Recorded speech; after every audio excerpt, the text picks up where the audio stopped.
Mic with Dom Izzo. Really? Really, Dom?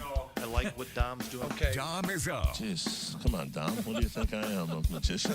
Yeah, I'm fired up, Dom. What else could I say? Absolutely. It was great to get on the field, and then Dom came up to me, and I'm trying to walk away from me. I just wanted to enjoy myself out there. Hot Mic. Great job. There's got to be some kind of intelligent question about something. Hot Mic. Hot Mic. On the networks of WDAY. You know, if it's not about sports, I find it very hard to concentrate. Here's Dom Izzo. Dom Izzo. Good Monday morning, and welcome to Hot Mic on 970 WDAY, 93.1 FM, Inforum.com, and live on TV on WDAY Extra. Welcome, everyone, to a new week. On this final day of August, we say goodbye and hello to September beginning tomorrow, which typically would mean, holy cow, here we go. College football is here. And, of course, in this rotten year that is 2020, we have some college football, but not everything that we're looking forward to. Hope everybody had a safe and solid weekend and enjoyed the football that we did have on, which we're going to talk about plenty on our show today, including the kickoff of the FCS season, which was the only college football game on Saturday night.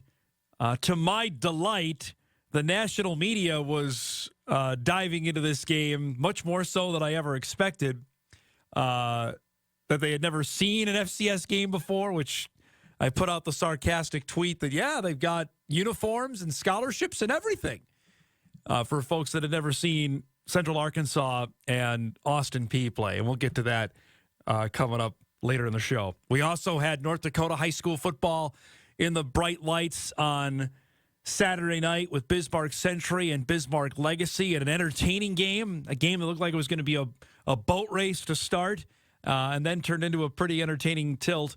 The Patriots ended up winning, but it certainly got interesting in the latter half, and we'll discuss that later in the show as well. I wanted to start today just a couple personal thoughts here on the passing of two giants, both in the entertainment and sports world. First, Chadwick Boseman passed away on Friday at the age of 43. For those that don't know who he is, an actor who portrayed some of the biggest names in American history, from Jackie Robinson to James Brown to Thurgood Marshall. That was all before he became a global superstar. I first saw him in 42, and if you have not seen that movie, I encourage you to watch it tonight. It is outstanding and a great portrayal of what it was like when Branch Rickey signed Jackie Robinson to break the color barrier in 1941. 1945, before he ended up making the major leagues in 1947. And he's outstanding in it. And the other two movies that I just mentioned, he was fantastic. And when I found out he was going to be cast as Black Panther in the Marvel movies, I was pretty jazzed about that. First off, because Black Panther is one of the underused superheroes out there, and the fact that they were finally going to go down this road was outstanding. And when they introduced him into the MCU, the Marvel Cinematic Universe, he just leapt off the screen. You couldn't help but notice him. And when he got his own movie, it was the biggest thing ever. It was the biggest thing ever. It was the first superhero movie ever to be nominated for an Academy Award. It made $1 billion. Outside of the fact the movie was outstanding, how culturally significant it was. And he was everywhere. He was to the point where NBA players, from LeBron James to Kawhi Leonard, anybody you could think of, they wanted to be him. And he was just over the moon about that, since he was how big of a basketball fan he was. So when I got back from Fargo North on Friday night as we were getting ready for First Down Friday and saw that come across on my Twitter feed. It was just like a punch in the gut. It was. I understand that people don't understand why, we fawn over celebrities or upset when celebrities pass. I get that. To me, this sucked, honestly, because I just wanted to see him do more outside of Black Panther. And the crazy part was that no one knew he was sick in this age where everything gets out, that no one knew he was ill. He made 10 movies, 10, including all of the Avenger movies that he did, all of those while he was battling colon cancer.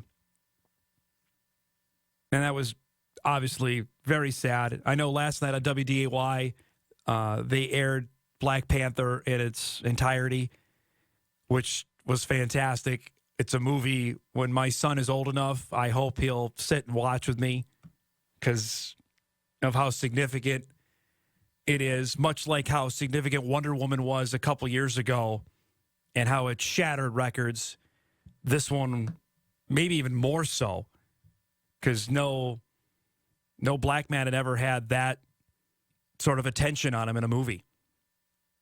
And to have the kind of significance it had, and you look it up online to see that one school, that how excited they were going to go to the movies to go see him and go see the movie. That tells you all you need to know of how important and significant it was. So, Wakanda forever to Chadwick Boseman. And then this morning, another gut punch to find out that John Thompson had passed away. And for the sports nerds that love this show and listen to this show, this one is another one that goes right to my childhood. As many know that listen to this show or watch the show, I grew up in central New York, just outside of Syracuse, New York, where Syracuse University is the big dog. They are, without question, the top sports team. If North Dakota State football is the big dog around here in Fargo, that's what SU is to my hometown, whether you like them or hate them. And when I grew up in the mid to late 80s, there was nothing bigger than Syracuse and Georgetown in basketball. That was it. That was the Super Bowl twice a year they would play. And, of course, SU fans hated Georgetown because they knew how good they were, and Georgetown hated Syracuse. Those games routinely got 20 to 25,000 people at the Carrier Dome for basketball, which, again, unheard of in those days, that place would be packed. They would be on national television on CBS on a Sunday or a Saturday in January and February when the weather was horrible out, but you would be planting your butt at 3 o'clock on a Saturday on CBS to watch the Orange play the Hoyas. And that's when the Big East was the Big East. And I understand for our listening and viewing audience, the Big Ten is their backyard with Minnesota and Wisconsin and Indiana basketball, what it was, in Michigan in the early 90s when the Fab Five came along, in Michigan State. But for my dollar, it was the Big East. And I encourage everyone who has not seen it tonight or even right now, write it down. Requiem for the Big East. Stream it. It's part of the ESPN 30 for 30 catalog. It's one of their best. Ezra Edelman directed it. It's the same guy who won the Academy Award for the O.J. Simpson 30 for 30, the Made in America series. He did this one, too, and it's outstanding. And documents how the Big East became it isn't anymore, because the Big East now is, has Creighton in it and Butler in it. And it's not, those aren't Big East schools. The Big East, when I was growing up, was Syracuse, was Georgetown, was Villanova, was St. John's, was Pitt, was Seton Hall. It was Providence. Rick Pitino and Billy Donovan coached there, remember? It was Boston College. That was the Big East I knew. That was the Big East that on a Monday night, on Big Monday, you'd have Villanova playing Seton Hall. To tell you how big it was in my neck of the woods, our youth basketball league, the team names were all different Big East schools. I played on the team that was Seton Hall's team, and there was 8 or 9 different teams in our youth basketball league, and they all had different Big East team names. You had Seton Hall and Providence and Nova and Georgetown and Syracuse, and that was the biggest thing going. And John Thompson was the leader of that. And when you saw Georgetown play, you knew, how good they were, whether it was Patrick Ewing playing there, to Alonzo Mourning, to Dikembe Mutombo, to Allen Iverson. I mean, the list goes on of how many unbelievable basketball players went through there. And how many players graduated and how imposing he was on the sideline with the towel draped over the shoulder. It was fascinating to watch. It was. And you knew that game was going to be just an absolute, just a backbreaker of a game, because you knew he was going to be in for it with Georgetown. And when he ended up moving into the broadcast world, and I know he did numerous Final Fours on the radio, it was interesting to hear how soft-spoken he was, considering many times when you saw either highlights of him for people that didn't watch the games, he was either yelling at referees or yelling at Jim Boeheim, the Syracuse coach, or storming off the floor. It always looked mad. So it was when he went to radio and started doing broadcasting, I think for a lot of people, they didn't know how soft-spoken the guy was. But he is a legend in the college basketball world, much like we were talking about with Lute Olson the other day, the North Dakota native who passed away on Thursday night, the Arizona coach. A tough day again for college basketball with John Thompson passing away. And I wanted to share that. That was my personal history with him. And those games were the games to watch. Even to this day, they play now in non-conference. It's not the same, obviously, anymore. Georgetown's still in the Big East. Syracuse, of course, has moved on to the ACC. It's not the same anymore, much like every other great college rivalry that's been blown up because of expansion and realignment and television. But in those days, I encourage you, go back and watch. They were just great. Great games. You can find a few of them on YouTube now. The old grainy video from Washington, D.C., where the Hoyas played, to obviously the great games of the Carrier Dome. That, telling you folks, that league, you couldn't miss a game. Whether it was Syracuse playing UConn, and I mean, Connecticut stunk for the majority of when I was young. It wasn't until the early 90s when Ray Allen came along, and that was mid-90s probably, before they actually started getting good, because UConn was never good until early part of the 90s. Seton Hall was good. St. John's was always good. I mean, you had Chris Mullen go through there, Mark Jackson go through there. They were always good. To obviously the Cuse, Villanova, Providence, all of those schools. It was fabulous to watch. And Georgetown was right at the height of that. So salute to Coach Thompson, and rest in peace to him for what he did to the game, what he did for the game. Pretty big stuff there. I want to make sure I touched on that here to start our show on this Monday. We got so much to get to here. To start our week, Jeff Kolpak will be by, as always, at 9:35. Lots to get to with Jeffrey, including the news on Dylan Radins, which broke during our show on Friday, that he will opt out of his senior season. He'll play this one game with Central Arkansas, but not play during the spring to focus on the NFL. We'll get into that with Jeff. Troy Mattern will be by. Shanley head football coach at 10 o'clock. The Deacons season opener with Shanley, they hang 100 on Fargo South to open up the season. So a strong start for them in week one. So we'll visit with Troy about that. And North Dakota State has a new football commit that just came in late last night out of the state of Wisconsin. We'll visit with him about committing to the Bison. So that's all coming up on our show on this Monday. Of course, it is time for Weekend Winners. We'll do that when we come back. We're glad you're joining us as we start a new week and ready to rock and roll into a new month here on Hot Mic.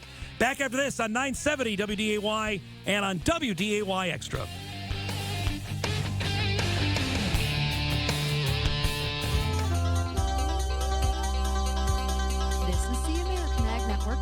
Kirsten Rawl with a check of our agricultural markets here on Monday's trading session.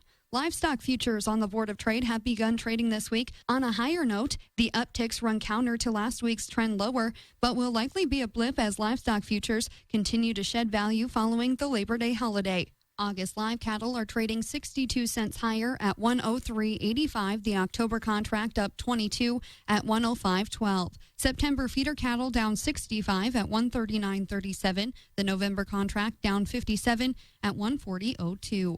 December lean hogs trading 52 cents higher at 55.67. The February contract up 22 at 62.20.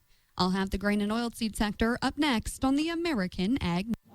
You know, a lot of nitrogen granules don't like winter. Something about cool temperatures seems to send those uncoated guys way south for the entire season. Then they never even bother to show up for the hard work in spring. But not me.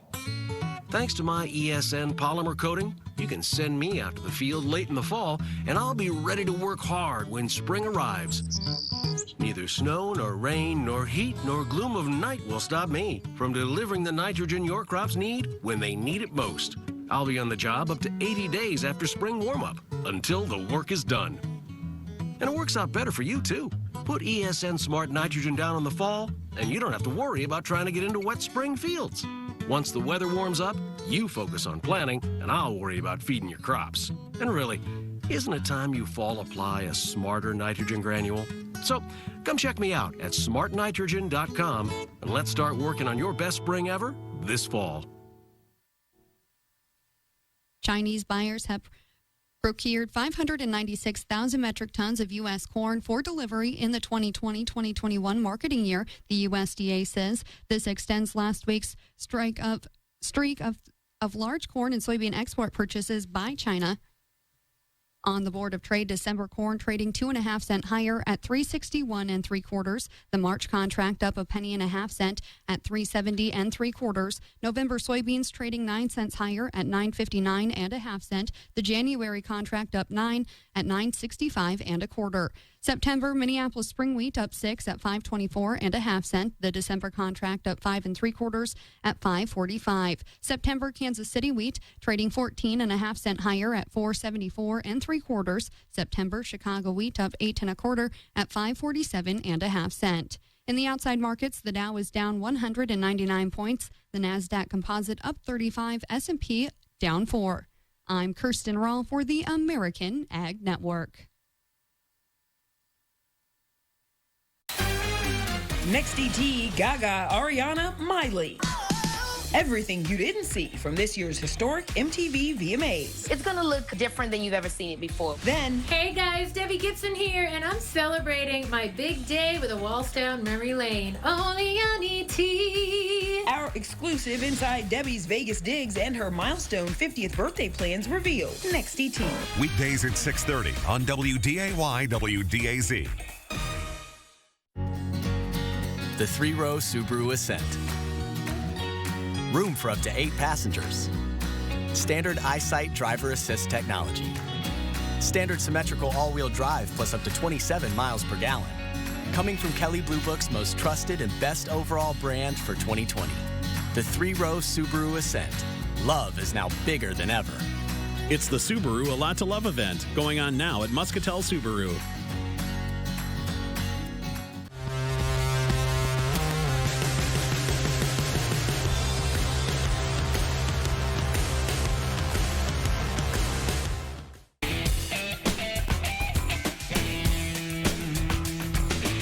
Welcome back, everybody. Hot Mike here on this Monday morning, 970 WDAY, 93.1 FM, Inforum.com, live on TV on WDAY Extra. Welcome back to the show on a busy Monday. It is MLB trade deadline day.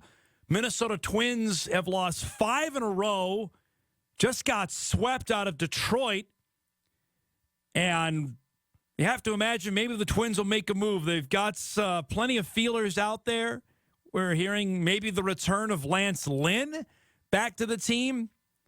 Twins are back in action tonight with the White Sox, and things are going the wrong way. They've now dropped all the way to 3rd in the American League Central standings here with Cleveland and Chicago tied for the top spot. The Twins a game and a half back as they open up, as I mentioned, a series with the White Sox. So we'll see what happens here on this front. But that was not a good week here. Obviously, lost 2 of 3 with Cleveland, and then they decided not to play Thursday in Detroit. Were rained out Friday, played 2 Saturday, lost them both, and then lost again yesterday. And again, offense after, and we talked about this, I know, last year during the baseball season. There was no way this offense was going to duplicate what they did in 2019. But I don't know if we ever expected them to struggle this much to score runs, as they only scored 6 runs in the 3 games against the Tigers. 2-2-2. You're not going to win many baseball games scoring that many. I don't care how good your pitching is. You got to score some runs. And the Twins are mired in a 5-game losing skid. The deadline is 3 o'clock Central Time today, so we'll see what happens on this front. If they move one of those highly coveted prospects, I know Twins fans hate to do that, hate to hear it. But if they believe they've got a chance to win something this year and all they're missing is some pitching, maybe that's the case. I don't know if it's that. I mean, they just got to get their guys back. Josh Donaldson has not played in a month. Hasn't played since July 31st. Michael Pineda, we know, is coming back from suspension, I believe, this week. I think he's starting tomorrow night against the White Sox. I would be skittish to add more than a rental. But, of course, that will require something. I would be skittish at best to part ways with any of my top prospects. But we'll see what happens here, what the Twins end up doing on this front. It's going to be with Derek Falvey and Thad Levine on this, on where they want to go. Because right now they're not playing well. 5 straight losses open up a series with the White Sox tonight. So we'll keep you abreast of anything on that front. The Padres have been making a ton of moves. We hear Cleveland is ready to part ways with Mike Clevenger. Clevenger, of course, is one of the 2 players that broke the COVID protocols with Cleveland, was sent to the alternate site. Think he's worn out his welcome with Cleveland. He's a great pitcher, but it seems like his time with Cleveland may be done. Indians are asking for a lot from him, and I don't blame him on that front.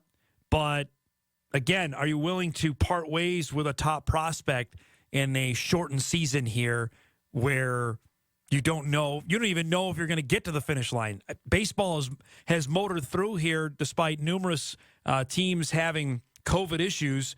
But, again, that's got to linger over this as well. And also knowing full well revenue's way down with no fans. And can you afford even to sign guys on this front? That's all got to be taken into account. So we'll keep you posted on that front. It is 9:20 or thereabouts. Let's do it. Our Weekend Winners segment. We do it each and every Monday at this time to recap some of the best that we saw from the local sporting world. Full nominations, we take them as well at talk@WDAY.com. Let's rock and roll with number 1 from the hockey world last night. I know plenty still enjoying the Stanley Cup playoffs as they are motoring in the second round. Warroad's Brock Nelson has become a flat-out superstar in the National Hockey League. It happened last night for the Islanders in Game 4 of their series against the Philadelphia Flyers. The Warroad native and former UND standout scored the opening goal of the game for the Islanders to give them a 1-0 lead. Then followed up in the third period in a 2-1 game. The back-breaking goal ended up being the game winner for the Islanders at the 11-12 mark of the third period as he scored to give New York a 3-2 win over Philadelphia. The Islanders now lead the series 3-1.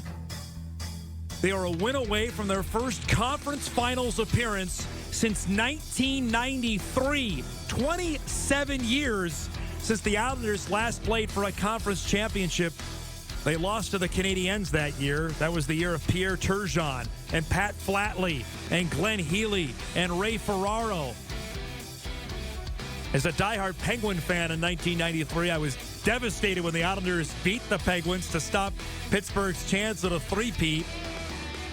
I'm on the Islander bandwagon here. I tweeted this out before the playoffs started. I like Islanders and Las Vegas to play for the Stanley Cup. And Nelson's a big reason why. He's got 5 goals in this postseason, 2 more last night. Islanders will go for the put-away against Philadelphia on Tuesday night in Game 5 of that series. In fact, all of the Stanley Cup playoff series here in the second round stand at 3-1. Dallas won yesterday. They're up 3-1 on Colorado. Las Vegas beat Vancouver 5-3, so they're up 3-1. And Tampa Bay is up 3-1 on Boston. They can eliminate the Bruins tonight in the Stanley Cup playoffs. 2 games tonight. Boston, Tampa, and Dallas and Colorado. Both of those series can end. But what a run it's been for Warroad's Brock Nelson. Pretty good stuff on that front. Our second weekend winner, high school football in North Dakota. We did this last week, and I'm doing it again this week because we played on Friday night and Saturday night, folks. And that is reason enough to celebrate. Saturday night, of course, national television out in Bismarck, North Dakota on ESPN2 to see Bismarck Legacy face Bismarck Century in a game that was 20-0 early in the second quarter. And then Legacy got back into the game. We got to see why Andrew Langang is such a top recruit. For those watching on television, you'll see right there he had a monster sack early in the second quarter of this game for the Patriots. But I thought just for North Dakota alone to get some national television exposure in sports, which very rarely happens outside of the Bison and occasionally UND hockey, this was reason enough to celebrate what happened on Saturday night. Weather was good. You saw there were fans in the stands, which I'm sure some people around the country probably had some raised eyebrows about. I'm not so sure that I can't say that about Craig because we had Craig on the show last week. The play-by-play guy was super informed about North Dakota high school football. But you know what? How much prep time do they actually have? As we found out last week, they were calling a game earlier in the day from the Bristol studios and then getting another game later that night. That's tough to prepare. As someone who's done 2 games in one day numerous times, it is tough to prepare, let alone for 1 game, let alone 2. But I thought the broadcast was phenomenal, and a chance to see North Dakota high school football on national TV, that never gets old. Hopefully they'll come back sometime soon, but that was great to watch last night, on Saturday night on ESPN. Finally, our final weekend winner, and all they've been doing is winning, is the FM Redhawks. Yesterday, the Hawks won again as they knocked off Winnipeg. The Hawks did not lose this past week. They've won 7 games in a row. Granted, they had a stretch where they couldn't score a run to save their life. Now, here they are at 24-27 on the season. Remember, a shortened year here. They've only got 9 games left in the regular season. But Chris Coe's team has put it together. They've won 8 of their last 10, won 7 in a row. Now, the chances of them making the postseason still are pretty slim. They still got to leap here a couple of teams to get into the postseason. But you got to salute Coaster's team and what they've done over the last week.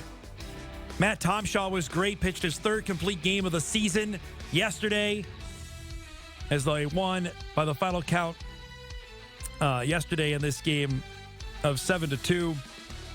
They're having a great run over this last week. And we'll see if they can keep it up here. They welcome Sioux Falls into Newman Outdoor to start a 3-game set tomorrow night. Not sure if it's too late for them to make the postseason, but you know what? After a run of, you could probably say a month where I'm sure Coaster was probably bashing his head up against a wall here as his team. And this just happened, I think, last Friday, where they blew a game in the 9th inning where they had it seemed like an insurmountable lead and couldn't close the door. Now here they are. Little nerd stat here. The Hawks outscored Winnipeg 55-18 over the 7 games. Remember, they're playing, obviously, a condensed schedule and playing teams close to them. And obviously, Winnipeg, those were home games for the Gold Eyes here over the weekend. 55-18. The Hawks now 3 games outside the second playoff spot with 9 remaining in the 2020 regular season. So a salute to the Hawks on their red-hot play over the last week. Those are our weekend winners. We'll take any nominations as well for next week. Dizzo at WDAY.com or talk at WDAY.com. Our bottom of the hour news and weather is straight ahead. Jeff Kolpak coming up in studio. Lots to chat about, including the opening of the college football season. We're back on Hot Mic right after this. Locally owned. News Talk 970 WDAY AM and 93.1 FM. The news leader. This is Becky Parker for WDAY News. This week, WDAY will be keeping a close eye out for news coming out of the governor's office in North Dakota. As we told you last week, Governor Doug Burgum is considering raising the COVID-19 risk level for some counties. Those include Cass, Grand Forks, Burleigh, Morton, and Ward counties. Roughly 3/4 of all cases in North Dakota have been reported in those counties. WDAY spoke to Dr. Stephen McDonough. He spent 15 years with the state health department. He's calling on Governor Burgum to implement a statewide mask mandate and change the risk level to red. Right now, it's still officially in green, which is low risk, even though it's not meeting the criteria for that level. And we've had this false sense of security. We've been in this fantasy fairy tale that we're green low risk, and now we're the worst state in the country. A recent Harvard Global Health Institute study ranks North Dakota second to worst in the country for cases per capita. This morning, the Boiler Room in downtown Fargo says it will be open for business as usual.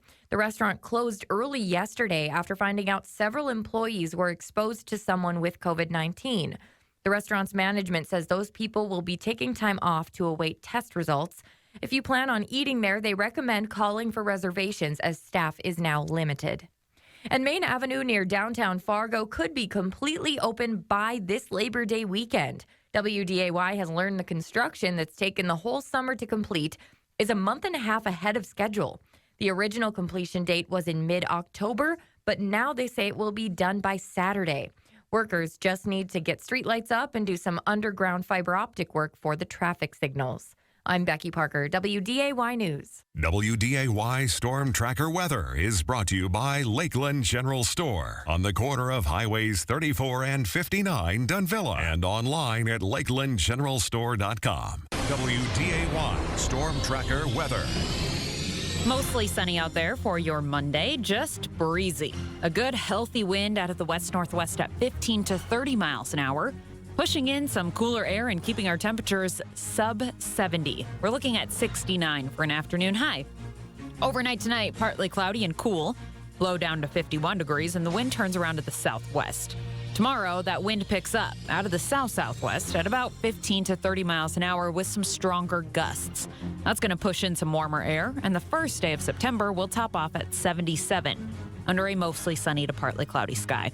Still windy on Wednesday, mostly sunny and 78. We're down to 68 on Thursday and 70s into the weekend. I'm Storm Tracker meteorologist Lydia Bloom for WDAY. Hot Mic. Get ready to kick up your boots because presenting sponsor Century Builders invites you to the 3rd annual Down Home Hoedown, Sunday, September 20th at the Pines in Davenport, North Dakota. Down Home is a nonprofit organization that empowers lives by furnishing homes for families and individuals emerging from homelessness. Join them for their fantastic fundraiser featuring live and silent auctions and country cooking. Visit their website for more information. The Down Home Hoedown, Sunday, September 20th at the Pines. This is very exciting. We haven't done this in a minute, huh? Queer Eye's Carson Kressley and Kian Douglas reunite. You've got it, honey. Flaunt it. To surprise a single mom with a makeover so fabulous. Wow, look at that. It brings everyone to tears. I'm literally crying. Plus, not one, but 2 date night worthy dinners. Ah, there they are! Mixed Rachel. Weekdays at 11 a.m. on WDAY WDAZ. When severe weather strikes, think about your safety. Think WDAY Storm Tracker. Count on the experience of John Wheeler and the Storm Tracker team to be there before, during, and after the storm. With the most comprehensive coverage in the region, with up-to-date weather alerts on TV, on radio, online, and on the Storm Tracker app. Turn to the area's most experienced weather team. Turn to the only name that matters, Storm Tracker. It takes a team to bring the story home every day. It takes a leader to build a legacy of trust. As the only locally owned news station in the region, we're there for you at every turn.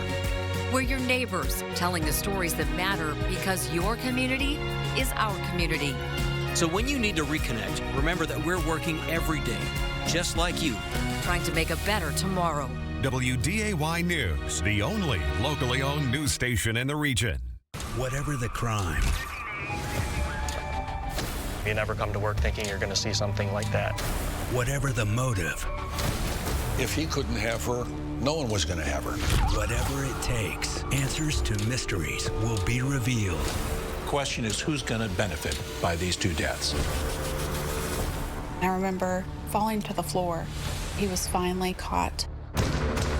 On Dateline.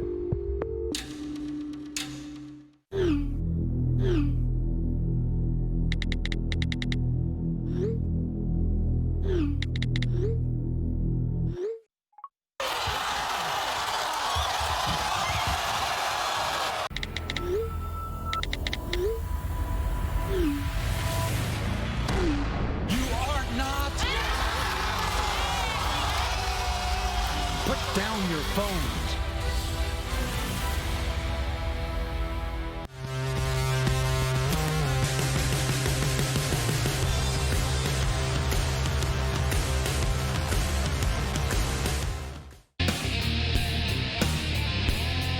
Welcome back, everybody, on this Monday morning edition of Hot Mic 970 WDAY, 93.1 FM, Inforum.com, live on TV on WDAY Extra. 9:35 means on a Monday morning we welcome in my colleague from the Bison Media Zone, one Jeff Kolpak from the Forum of Fargo-Moorhead, who I'm not sure how sore he is from moving this weekend. Yeah, and the kid in Duluth, he's on the third floor, of course, of a place with no elevator. No air conditioning either? No air conditioning. Nope. I got a bone to pick with you Minnesotans. Oh, now I'm a Minnesotan. Okay. Oh, you are Minnesotan. I do live in Minnesota. Yeah. Okay. So we're driving back last night after the amateur tournament in Shakopee, and it's raining out, and the roads are dark, and it's blacktop. Uh-huh. Can you afford some paint? White paint. Those lines that are sort of important to where the road ends, where the road goes into the ditch, and those those jagged lines, those dotted lines in the middle. Yeah, I'm familiar. Yeah, can you paint those once in a while? Where was this? The whole I-94 stretch from Alexandria to Fargo. I didn't see a white line. Get on it there. I didn't see a nice white line until I got into Fargo. Oh, wow. White paint, Dom. Want to keep you awake, I guess. Do we need a GoFundMe page for the state of Minnesota to afford some white paint? We can send all email to jkolpak@forumcom.com. There you go, state of Minnesota. Well, with that, welcome to the show. Yeah, good morning. A little hard edge. I appreciate that. So let's go back Friday. Not really too surprising news. Something when you and I have chatted about frequently, obviously, since North Dakota State announced and the Missouri Valley announced its plans for the fall. Dylan Radin's put out that he will forego his senior season if the Bison play in the spring. He's not going to play to get ready for the NFL draft. He will play in this one game in the fall if that happens against Central Arkansas, but it's on to the next level, which is not, I can't imagine it's too much of a surprise for the Bison football team. Well, I'm glad he put it out right away, that once he made a decision, get it out there and get it over with and move on. And this is what I'm doing. And no surprise, of course, because if you're a high-round draft pick potential, that's what you do. They're not changing the draft as we know it right now, the dates. As we know it right now, no. But again, that's everything is so fluid with football right now. I think it's the right decision. I think it's a responsible decision. You could question whether you play in this one game, but I think it's another game to put some tape on it and really get some eyes on him. There's going to be a lot of eyes on that game. Kolpak, he was on our signing day show many moons ago, 2015, and he broke it that day when he was on. I told this story on Friday that the University of Missouri called him the night before. This was when signing day was still just in February, and I remember you and I looking at one another like, whoa, SEC. And you tell this probably better than I, that every coach on signing day says, we got everybody we wanted. Everyone's going to be a rock star. But this guy had high-level potential. Remember, we speculated and were told he could have, Chris Kleiman told us he could have played as a true freshman in 2016. I thought we were a little surprised, too, if I remember, that the Gophers didn't go after him just on his height and his pedigree. He won 2 state championships at Becker High School. Playing this one game, and maybe let's not underestimate this, that he gets a chance to play one game with his brother. Yep. His brother with Nick. that family and their father not being around, passing away unexpectedly, maybe there's a little family tie and tug there for him that goes beyond just a football game. And this is also goes to, he lost a season with a torn ACL.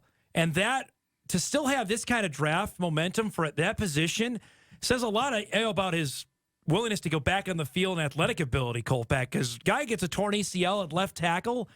It's not the death knell it was 15 years ago, but still there's a stigma around those guys when you have an injury like that. I don't think it's that big of a stigma anymore. You do. The rehab process and the facilities NDSU has with Sanford, their trainers, their medical staff, it's A+, as are so many Division I schools across the country, maybe Division II, I don't know. That I don't think a torn ACL is a major deal. Now, if it happened last year, of course. Yeah. But he's well past that stage. It's like Tommy John for these baseball pitchers. In some instances, you come back stronger. In a lot of instances, you come back stronger throwing the baseball. It just was the most innocuous of games. It was Mississippi Valley State. The Bison were way up, and he ended up getting hurt in that game. But think of this, Kolpak, now. That 2016 recruiting class had both Dylan Radins and Jabril Cox in it. I mean, we're going to talk about that one for a while. Can recruit. Holy cow. They can recruit. And if Trey Lance decides to go, there's a possibility North Dakota State could have 3 guys drafted in the first couple rounds of the NFL draft. What? Yeah, wrap your head around that. Right? Holy cow. That's just crazy. That's next level stuff. When I get asked by people across the country every once in a while, if I'm a radio show in Portland like I was a couple weeks ago, and they go, how does NDSU do it year to year? And my basic answer is they've mastered recruiting better than anybody else. Yep. Yeah, it's easy to recruit when you're winning, obviously. I mean, and Joe Glenn back in the day, so they get anybody they want. But you still have to evaluate. You still have to figure out, okay, who's troublemaker, who's not, who's going to fit into your team, who are the right guys to get, and who's coachable and who's not. They've got a lot of coaches' kids. I've noticed that. I know you've written more than a handful of stories over that, from Michael Tutsi to James Kaiser to James Hendricks. I mean, you think of that, the smarts of that and how that translates over, it's evident when it comes onto the football field. We've seen it. I think coaches' kids just like it's a natural. In basketball, I think you see it more where the gym rats are always playing around. In football, I don't know if you call it a football gym rat, but maybe just being around the game. And we've all done the story. Everybody's done the story 10 times with Tutsi and his dad. How they'd watch film together. Yeah. Hendricks and his dad would watch film together. Kaiser is, before his father passed away, the same front on that. FCS kickoff game was Saturday night. I joked about this, that it seemed that the national college football media was watching their first FCS game ever. Right. Like they were, like I joked, like they have uniforms and scholarships and everything to watch Austin Peay and Central Arkansas. But there they were, Kolpak, the first college football game. Obviously limited attendance there, but for the most part, the game seemed like a college football game, didn't it? Yeah, I wasn't able to watch it till the end, which was the best part. Good part to watch. The team, just my little microscopic view of the players on the field. NDSU is going to be a heavy favorite, I think, on Arkansas, Central Arkansas. There's some athletes out there, and it was good to have an ending like that. I thought, it just added some. We're sort of back. And we were talking off air. What's Ohio State thinking watching this game? Michigan. What's Michigan, Wisconsin, Minnesota? Yeah, I know it. What was PJ Fleck doing on Saturday night watching this? Probably climbing the walls, thinking these two teams are playing and we're not. And we have no idea, Kolpak, what could happen even this week. If there are more games slated, more FBS games are actually happening this week. But you have to think, and then the Big Ten has this harebrained idea. I don't know if you saw, I know you were busy over the weekend, where the coaches were meeting to say, well, can we start up around Thanksgiving? Well, no, it's over. You made, and by the way, you don't run the ship on this. The presidents do. They're the ones making the call. But, I mean, who knows how things are going to look, 6 months down the road on this. But could Central Arkansas be onto something and say, we just want to play? We'll play until we can't. Stephen F. Austin. Yep. Austin, how many games is Austin P playing? I want to say 4. Ohio Valley, I believe, is maxing 3 or 4. They're playing 3. They have 3 scheduled. They've got Pitt in a couple weeks and then Cincinnati. So they have 2 other FBS games coming up. Does Austin P. And Missouri State of the Missouri Valley is also making a go of it as best it can. It's too early to say after 1 week, Dom, and 1 game how it's going to go. Maybe after 2-3 weeks when problems develop, then we'll revisit the subject. Yep. But at least for one night, that's all I could think of was, man, what are, UCLA? What's Chip Kelly thinking out there? What's Mario Cristobal at Oregon thinking? He's thinking, I didn't have to play the Bison at Trey Lance, thank God. He didn't schedule that game. That's true. He did not. He inherited that game. So I messaged Matt Larson on Friday when the Bison got back into the scheduling game that about the Oregon. Are you still trying to reschedule? And he said, we're continuing talks. And I'm thinking, okay, this AD did not schedule the Bison. How serious do you think he is in talks? Rob Mullins is the AD at Oregon. I don't know. Maybe. They were going to draw a lot of Bison fans. They were certainly going to make some money on it. Absolutely. Make a gate thing of it. Larson was the one who scheduled the game with Oregon the first time around. So to what Jeff's saying there, for those that missed the story, the 2 non-conference opponents that were coming to Fargo, Drake and North Carolina A&T, this year are going to come back in 2022. I ranted about this. I'm going to write about it later today because the schedules for the conference are out for those couple of years. Northern Iowa's not on it, Kolpak. Stunning. Not on NDSU's. They drop off the schedule in 22 and 23, which makes no sense to me. Patty Viverito, been on our show, said we're going to stress regional rivalries.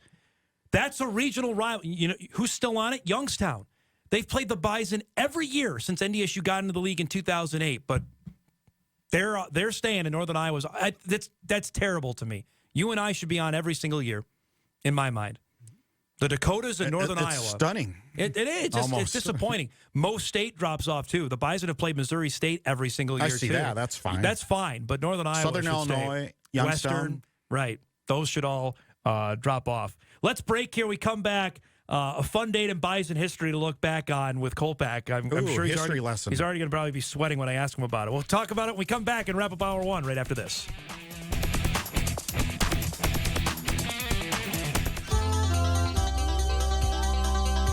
This is the American Ag Network. I'm Kirsten Roll with a check of our agricultural markets here on Monday's trading session. Chinese buyers have purchased 596,000 metric tons of U.S. corn for delivery in the 2020-2021 marketing year.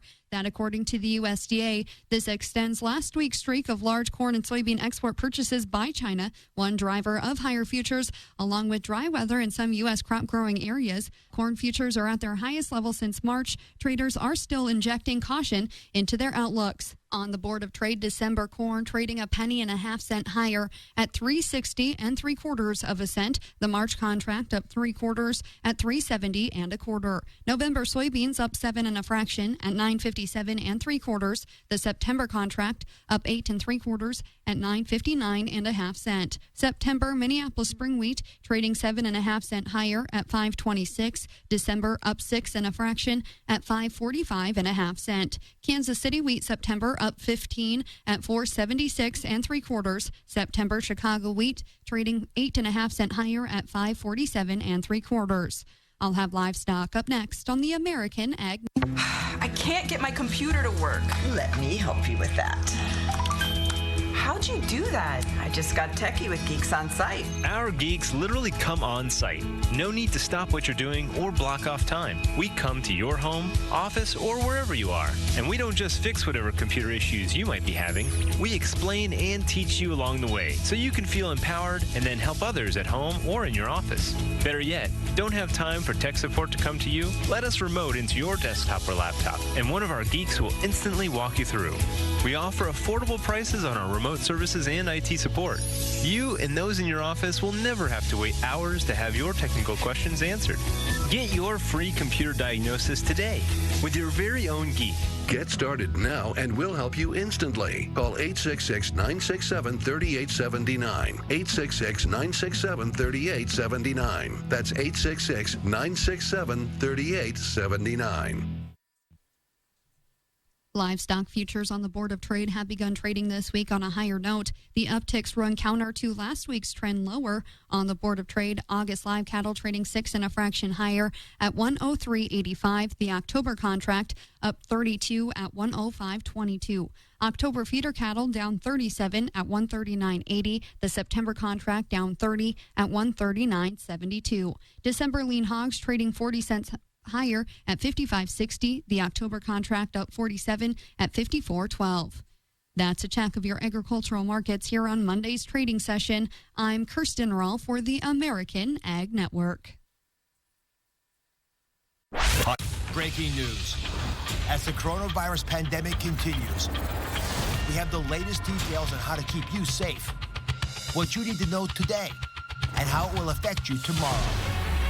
Medical updates that will cut through the confusion, answering your questions, giving you all the facts and information you can depend on.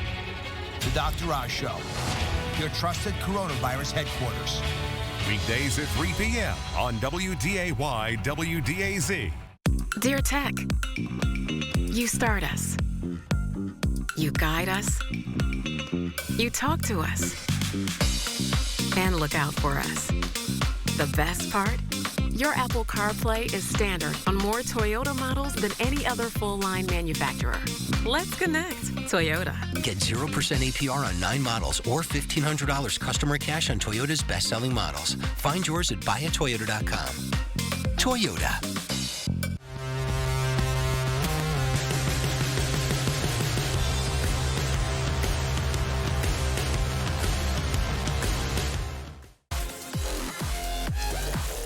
Back here on Hot Mic here, a few minutes left in hour one with Jeff Kolpak from the Forum of Fargo-Moorhead. Okay, Kolpak. You're scaring me. August 30th, 2013.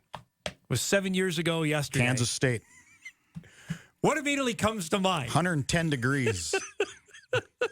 At least. The fireworks after the game during interviews, does that come to mind too? Because that was... I remember that. I was just trying to find a water or something down on the field when we're interviewing with Craig and the players.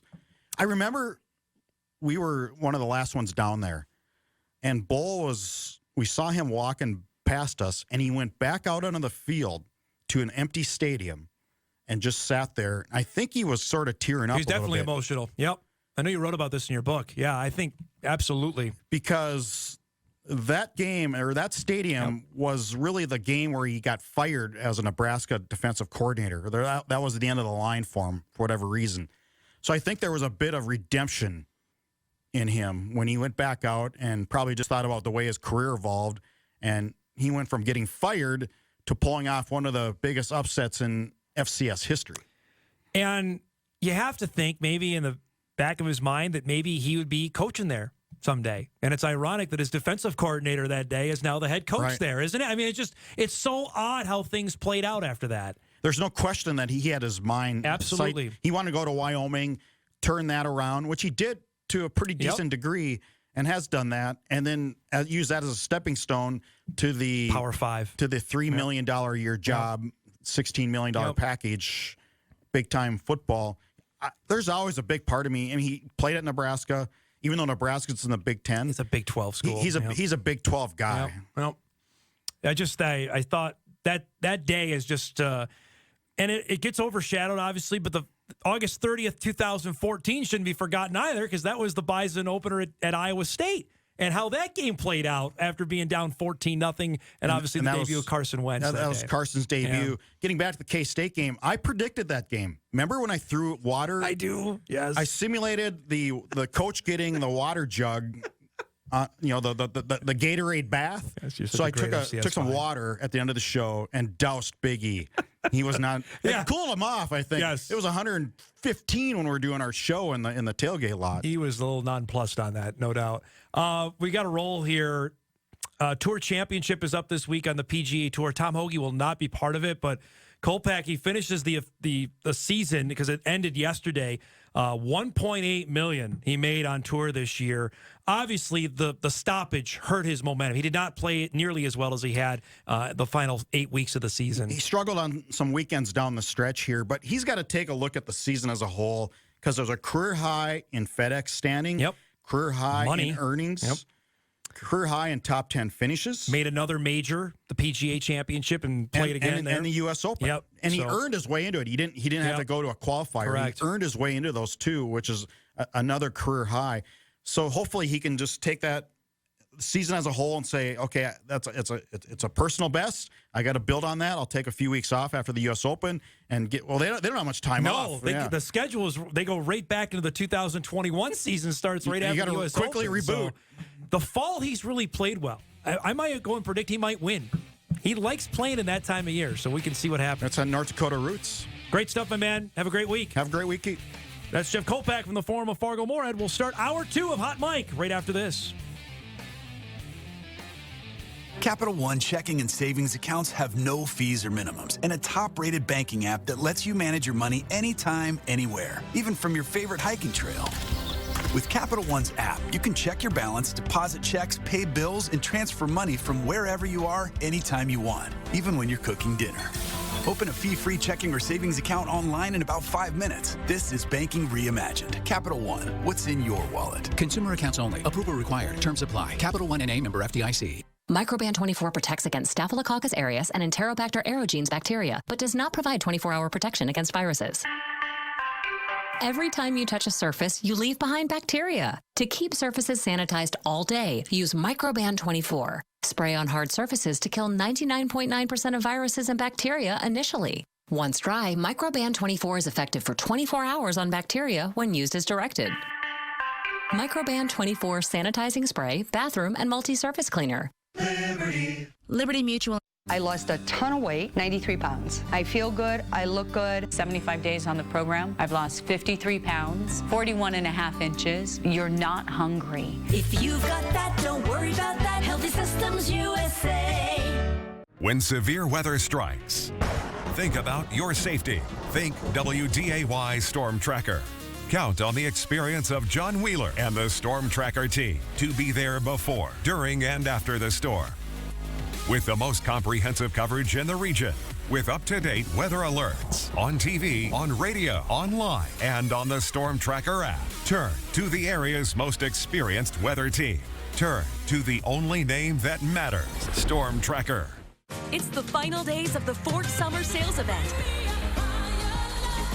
Time's running out to buy America's best-selling brand with our best deals of the summer. Get great offers across the Ford lineup. Shop online or in person.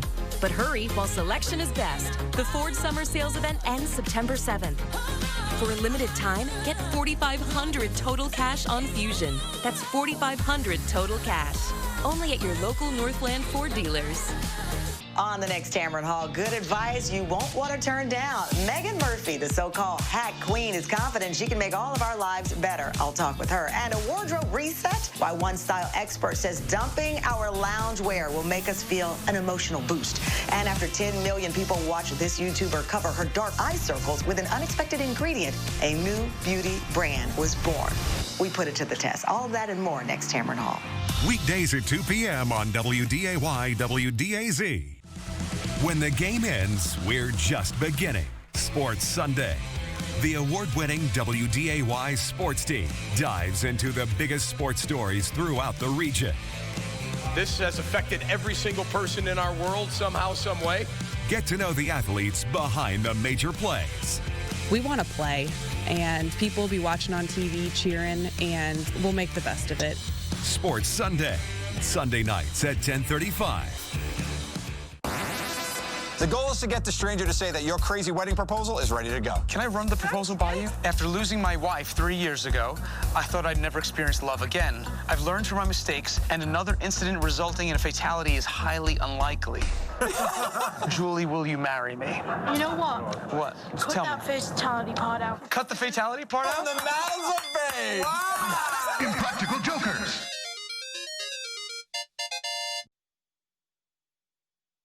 Hi, I'm Deb. By April 2016, I had lost 85 pounds. It was a very easy program to do. Blood pressure has gone way down. I feel great. If you've got that, don't worry about that. Healthy Systems USA.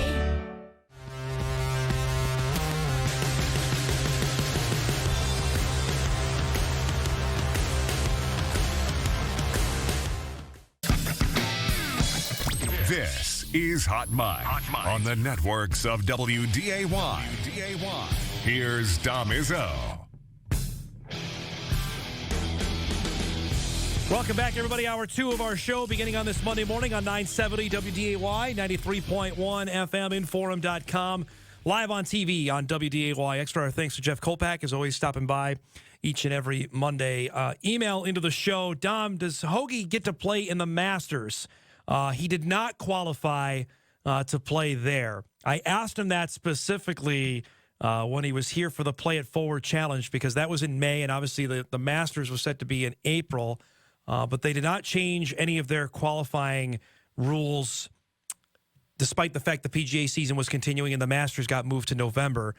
He is not. So even if he were to win, the U.S. Open, I still don't think that gets him into the Masters. They may change it if he were to somehow win in a couple weeks' time when they play the U.S. Open at Winged Foot in Mamaroneck, New York, in a couple weeks. But from what he told me, he is not qualified for the Masters. That's probably the next up on the checklist. Next to win, because if he gets his first win, then he automatically gets in to the Masters. So appreciate the text coming in on that. And, of course, you can text the show, talk@WDAY.com. We mentioned earlier in the show what a fabulous weekend it was for North Dakota high school football to get on national television with a game on Saturday night on ESPN2 between Century and Legacy. Another week of high school football is in the books for us. That's 2 so far.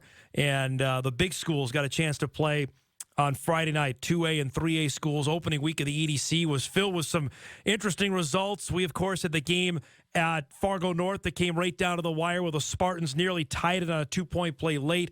West Fargo ended up winning 14-12. Shanley opened up its season putting up half 100 on Fargo South in a wild game as they beat the Bruins 50-34. Our pleasure to welcome back head coach of the Shanley Deacons, one Troy Mattern. 50 points on opening night. That had to be right up your alley there. Welcome to the show. Congrats on the win.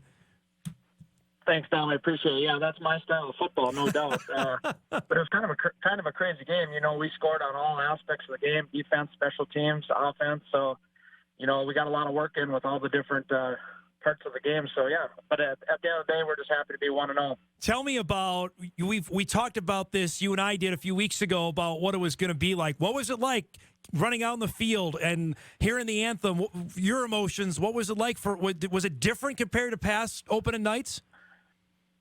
You know, it was different, but on the other hand, you try not to make it different because it is high school football, and we've been doing it for a lot of falls. But for the kids, you know, especially for the coaches and the parents and the families, we're just happy for the kids that they got an opportunity to play, you know, a high school football game, especially for our seniors to be able to have that moment. And again, not only for Shanley, but for South and all the EDC and all the kids playing. We're just happy that they got a chance to play high school football. But again, when you look at the emotion and, you know, these kids, it's fun to see. But again, we're just happy that they got an opportunity to play. What did you tell the guys before the game? Was it a pretty fiery speech or not so much? We talked a lot about opportunity. You know, we have an opportunity to play high school football, and we don't want to take it for granted because this might be the only game. We don't know. You know, it could change today. It could change Wednesday. It could change Friday. So we talk a lot about opportunity and just embrace every moment that we have. And I think our kids did that. They understand that we truly are week by week, day by day, and they're not going to take anything for granted. And hopefully they're doing all the necessary precautions in the classroom on the weekends and taking care of all the things that they can. So when we have an opportunity to play this Friday, we're able to do that. Troy Mattern joining us, head coach at Fargo Shanley, as the Deacons open up 2020 with a 50-34 win. Let's get into this game. We mentioned scoring on all three phases of the game. As the ball was being kicked off and South returns it, then you return it, then they've got. I mean, what is going through like a pinball machine? It had to be on Friday night. It was, and it's not a bad thing to face adversity, especially in week one, and I thought our kids responded well. And we knew South has a lot of fast kids, a lot of star power, and between Enoch and Bakar, those are two fabulous running backs, and we knew they were going to make plays. And we thought as well for our team that we were going to make plays, but I couldn't be more proud of our defense. They have 2 pick sixes. You know, one was a drive. We only had the ball 4 times in the whole second quarter. You know, offensively, because there was all the special teams and then a couple pick sixes. So, again, at the end of the day, you just got to find a way to win, and sometimes you win differently than what you script or what you hope for. But at the end of the day, you just hope for a win. And again, we did it in all phases. And, you know, this week it could be totally different. 3 touchdowns in 19 seconds in one stretch in the third quarter. Did you even take your headset off during that stretch? Yeah, and I didn't realize that until they were talking about it after the game. That you know, it was pretty electric. And ironically, that was their kick return was the only one that Emma didn't have a touchback on. So I think it kind of lulled our kids to sleep, expecting that Emma was going to kick it in the end zone, and he didn't.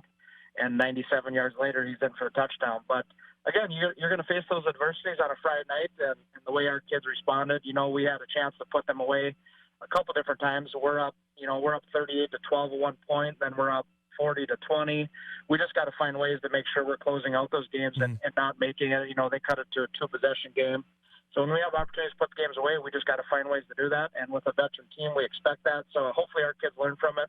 We'll get back to the drawing board today and talk about some of the things that look good, didn't look good, and clean that up and get ready for Grand Forks Central. Troy Mattern joining us, head coach of Shanley after his team's big win against South. Let's talk about John Gore's night here. 82-yard kick return touchdown, 72-yard pick six, and 11-yard rushing touchdown.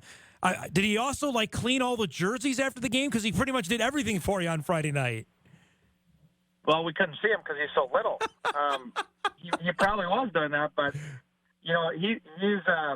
I don't want to say he surprised us, but he's put in a lot of hard work this offseason, and he's a fast kid, and he's a little kid, but he's just so dynamic. He's a kid that you can put in so many different spots on the field, whether it's offense, defense, special teams, and he was electric. You know, you need somebody to step up and make plays, and he definitely did it on a Friday night, and we expect big things out of him all season, because when you look at him in stature, you don't think you're going to get much, but he started last year for us as a sophomore, and he's no more than 5'5", 5'6".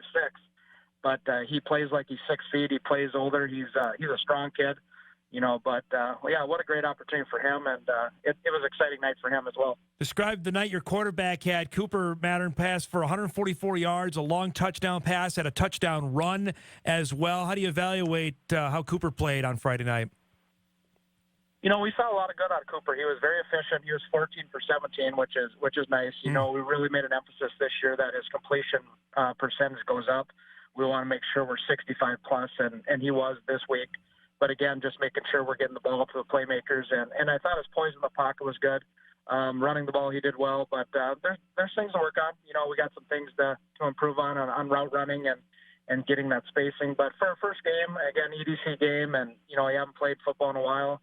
I thought it was good, but we'll continue to get better. But probably the best thing that we're seeing now is how much the game has slowed down for him. He's able to get into some better checks. He's able to see the coverage. He's able to distribute the ball probably a little more clearly than he did last year. So you can tell just his poise and confidence out there is totally different than it was last year at this time. Did you get the sense watching as the game played out that there was, I don't know, rustiness obviously is always there with week one, but it was even more amplified since a lot of these guys haven't played any organized sports really since last March. Was that evident at all to you on Friday night? It was. You know, we're always creatures of having those 2 non-conference games. Yes. And it truly made a big difference, just because the emotions, the intensity, and the physicality of a conference game is just so much higher than a non-conference game, because those non-conference games, you might play more kids than you're used to. You might, you know, try to create your depth, but when you start with a conference game, it's you got to win, you know, because last year that first game had implications in the playoffs, and we knew that was going to be the case again this year. And bottom line, we had to win. So we probably didn't play as many kids as we'd like.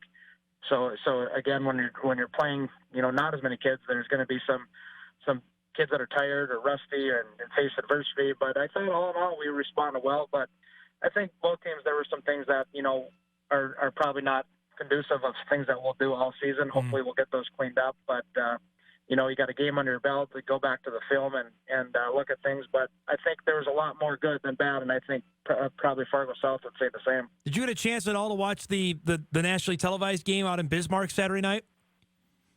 We did, yeah. We went out to the Castleton-Lisbon game for the first half and then caught most of the Century Legacy game. But it was pretty cool, obviously, to play on nationwide TV, and it didn't look good early, but credit to Legacy.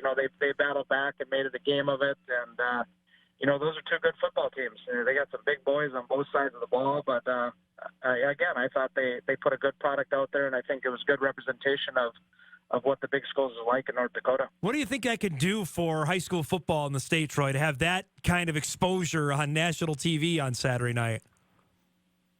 I mean, it's huge, and I think North Dakota State's helped us a lot over the years. I think the elevation of high school football in North Dakota has really been on the forefront just because of what the Carson Wentzes and the Dan Arnolds and McGoverns and the list goes on and on. Qualities they've really put a name out there for North Dakota football, and obviously with the run North Dakota State's doing, and a lot of the kids that are on the North Dakota State roster are from North Dakota, I think it just really does represent what our state's about, high school-wise and football-wise. And if you go and watch a game Friday night, there's a lot of talent. Even when you go through the EDC this year, the amount of college prospects that are out there, it's quite high. And statewide, obviously, too, with some Power 5 interest in some kids.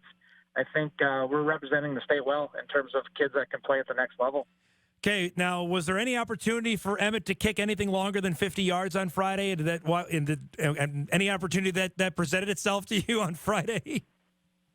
You know what? We had a 4th and 4. It would have been a 57-yarder with the wind, and we contemplated it, but we also thought we had the play to convert the first down, which we did. But we did contemplate it, a 57-yarder because warm-ups, he was with the wind, he was hitting easily from 60. So we knew he was definitely in his range, and if you would have watched his kickoffs, it was pretty impressive, kicking it out of the back of the end zone into the grass. So he's more than capable, but he'll definitely have his opportunities. He was perfect on extra points.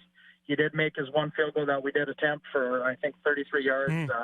But he'll definitely get his chances. He'll be in some big situations down the stretch, and we got to make sure that he's ready for those.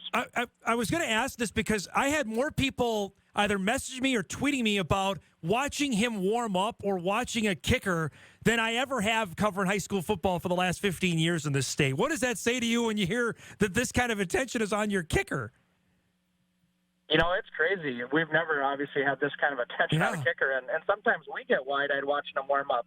I mean, again, like just the way the ball moves off his foot, it's just fun. But, he is garnering a lot of attention, well-deserved. He has the opportunity to play at a high level next season, and we're just glad he's on our team because we found out on Friday it is such a huge advantage for, to make high school teams start at the 20-yard line, those automatic touchbacks. And we found out when he doesn't get in the end zone what happens too. So, but, he's great. He's worked at his craft, and we're excited with all the opportunities that he's getting. But he works extremely hard on it. Hey, before I let you go, when you looked at the other results of Friday night in the EDC, anything stand out to you, or is it pretty much what you thought would happen on Friday night? Yeah, again, I think just because it is the first game with no non-conference, there's a lot of unknowns, but I thought it kind of went as scripted. There's going to be a lot of close games, a lot of parity, and nothing really stood out or surprised me. But I think as we get into the season and as teams get a lot more comfortable with their roster and their scheme and their depth charts, I think, things might change a little bit. There's a lot of new faces on these teams, and there's not a lot of veteran, teams back. So you go back and watch film on Sunday of all these teams, and there's a lot of new players carrying the ball, new quarterbacks, new receivers, new defenses. So I think just the coaches getting familiar with what they got and all the changes and all the unknowns and just getting back to, what is our roster going to look like now that we got an opportunity to play a game. Now we can start to make our adjustments as coaches to get ready for week 2. I just think of yourself, Cheyenne, and Davies, all with returning quarterbacks. That has to give you guys, you'd think, an edge up, right, with having that kind of continuity at center? No question. I think if you look at the history of North Dakota football, especially in AAA, the teams that have a returning starter at quarterback are always in the run. Yeah. It makes such a huge difference. Not only a quarterback, but probably the second most important is your offensive and defensive lines, which, we're fortunate to return a lot too. But if you can secure those positions early or you have returning positions in those areas, it does make truly a difference just because they understand the speed, the physicality, and they're ready for that competition. And I think you probably, even in your broadcast up at North, you found some guys that, are new to varsity football, and it shows early on. And that's why we were so blessed to always have those those non-conference games to really get a couple games under your belt, and you come out in a conference game and you do get exposed early in some areas where you don't really want to get exposed. Right. So it's going to take a couple games to get everybody under their belt, but I think everybody's up to the challenge, and get to week 2, get better, and then we'll keep moving on from there. Well, congrats on the run and shoot offense. I don't know if that's going to continue for week 2, but congrats on the win. Thanks for the time, and good luck on Friday night, okay?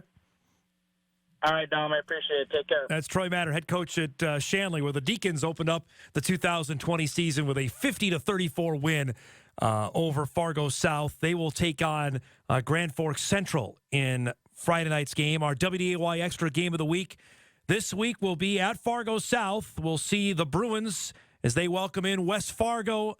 Note the start time, 8 o'clock Friday night here on WDAY Extra for those that want to check it out. We'll see the 1-0 Packers against the 0-1 Bruins. West Fargo could easily have lost that game on Friday night to North. And South, that they are hurting right now. Their top player, Enoch Subamona, with a dislocated elbow in that game against Shanley. We're still kind of waiting to see how long he could be out. Could be a season ender.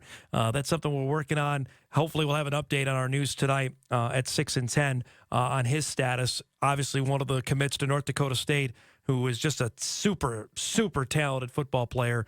They got hurt in the game on Friday against Shanley, and the Bruins will have to go without him for their game on Friday night against West Fargo. Davies will travel to Red River, and North takes on Cheyenne. Those are the other games happening Friday night in the EDC. We'll break. We come back. We'll hear from NDSU's newest football commit. He committed last night out of the state of Wisconsin, and also why tomorrow is such a busy day for high school football as well. That's coming up. We come back here on Hot Mic on 970 WDAY, 93.1 FM, Inforum.com, and on WDAY Extra.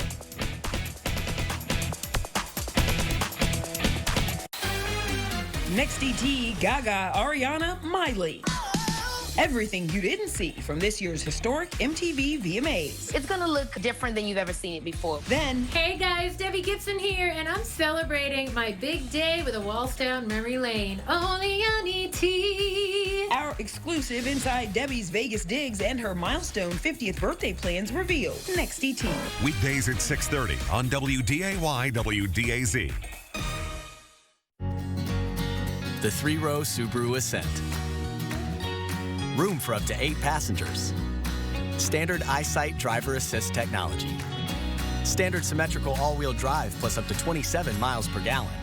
Coming from Kelley Blue Book's most trusted and best overall brand for 2020. The 3-row Subaru Ascent. Love is now bigger than ever. It's the Subaru A Lot to Love event going on now at Muscatel Subaru. Dear Tech, you start us. You guide us. You talk to us. And look out for us. The best part? Your Apple CarPlay is standard on more Toyota models than any other full-line manufacturer. Let's connect. Toyota. Get 0% APR on 9 models or $1,500 customer cash on Toyota's best-selling models. Find yours at buyatoyota.com. Toyota. It's the final days of the Ford Summer Sales Event. Time's running out to buy America's best-selling brand with our best deals of the summer. Get great offers across the Ford lineup. Shop online or in person. But hurry while selection is best. The Ford Summer Sales Event ends September 7th.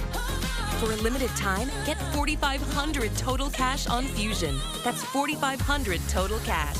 Only at your local Northland Ford dealers. When severe weather strikes, think about your safety. Think WDAY Storm Tracker. Count on the experience of John Wheeler and the Storm Tracker team to be there before, during, and after the storm. With the most comprehensive coverage in the region, with up-to-date weather alerts on TV, on radio, online, and on the Storm Tracker app. Turn to the area's most experienced weather team. Turn to the only name that matters, Storm Tracker. You know the headlines. Access gives you the stories. We have the secrets behind the wedding's biggest moments. Drinking with Oprah is very fun. Steph. I'm letting you all the secrets. And the stories behind the stories. She knew nothing about his repulsive behavior. How could you not know this? Get to the heart of the headlines. It's really important to see non-stereotypical roles. That's the real deal. Right here on Access. At WDAY and WDAZ, we put the social in social media. Join us on Facebook and Twitter to see what we're sharing every day. Your photos, your videos, your stories, streaming breaking news and weather. WDAY and WDAZ. Like us on Facebook and follow us on Twitter today. Stay prepared for the days and nights ahead with the best weather team. Download the Storm Tracker app, powered by Laney's. Get alerts and updates straight from the WDAY Storm Tracker team with accurate weather reports specific to your area. Just search WDAY in the Apple or Google Play Store. Download the Storm Tracker app and be ready to plan your day. The Storm Tracker app, powered by Laney's. Download it today.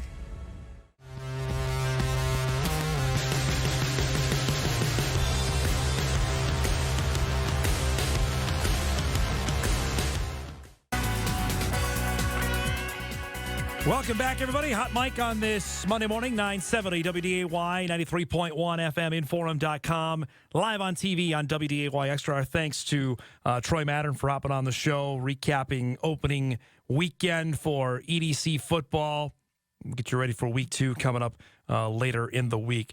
There are a couple other interesting results on Friday night. Nothing really that jumped off the screen saying, whoa. Lisbon had a really nice win Saturday night. They played against Central Cass, playing up a division. Lisbon, you know, is a Class 1A school. Central Cass is a 2A, and Lisbon took it to them. That was impressive, coming off a year where the Broncos were really good in 2019.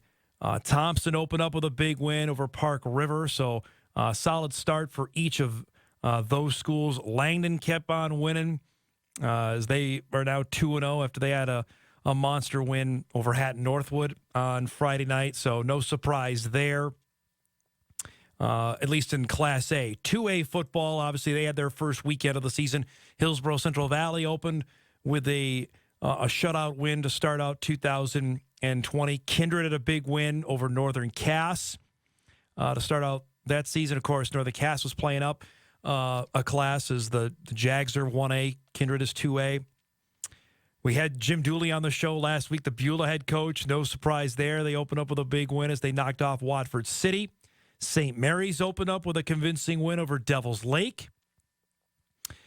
So those teams out west, we expect to contend for the West Region Championship in 2A. Both of them started off the year with convincing wins. 3A out west, Bismarck cruised over Williston. We know what Century did with its win. Jamestown got a nice victory on the road. Congrats to Bill Nelson and the gang as they went out on the road and beat Dickinson 28-21. And Mandan handled Minot on opening night. So each of those teams getting into the win column in Class 3A. On the 9-man front, got to keep our eyes, folks, on LLM. We had Andy Delabar on the show a couple weeks ago before the opener of the season for them. Now the Lobos have scored over 50 in both of their first 2 games. They did it to Enderlin Maple Valley, and then they did it again to Richland on Friday night. They put up 58 on the Colts on Friday to move to 2-0. They joined Mayport CG and Finley Sharon Hope Page all at 2-0 in Region 1 9-man at the top of the standings there.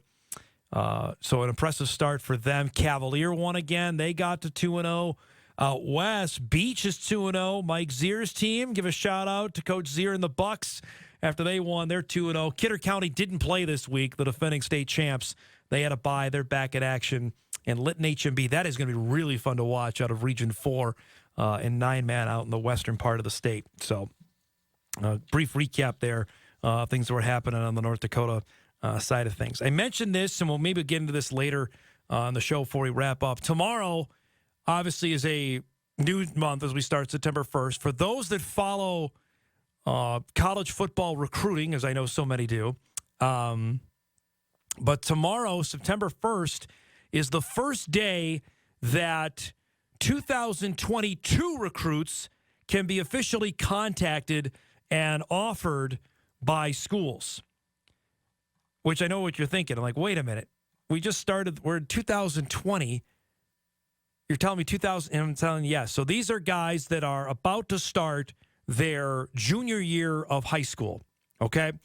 They can officially be contacted now and be offered scholarships, which obviously we saw it happen, the run of that in college basketball earlier this summer, specifically in North Dakota when we had the Hurlburt brothers get offered, namely Joe, who got his offer from it started with Colorado, then trickled to Iowa or Ohio State and Iowa and Minnesota and Wisconsin. It's got a bit of freight train there. Now we'll keep our eye on who are now juniors that are playing football who would be offered collegiate scholarships. And then a couple in Minnesota, our friend Ryan Burns, who we had on the show a few weeks ago, who covers Minnesota and does a great job covering Gopher football, has highlighted a few guys in Minnesota to keep an eye on. Including one in our own backyard and one that I've known for a little bit that we can chat about coming up in our next segment. I don't want to keep our next guest waiting because he's at school. Made his announcement late last night on social media that he is committed to play football at North Dakota State. Alex Auschner is good enough to give us a few minutes out of the state of Wisconsin. Alex, first off, thanks for doing this. Congratulations. Tell us about why NDSU. Why were the Bison the pick for you? Thanks again for having me, and thank you for the congratulations. I felt NDSU was just the right fit for me. Talking to the coaches and seeing the culture that's been built up at that program, a winning program, is definitely something that I wanted to be a part of. So I think in the end, that was the spot where I felt I was the best. Tell me how unique and how difficult this was, knowing you can't be on campus, you can't come up here or haven't come up here and having to do everything online or over the phone. How challenging has this been? It's been super weird because I know Division II schools, you're allowed to be on campus and see coaches.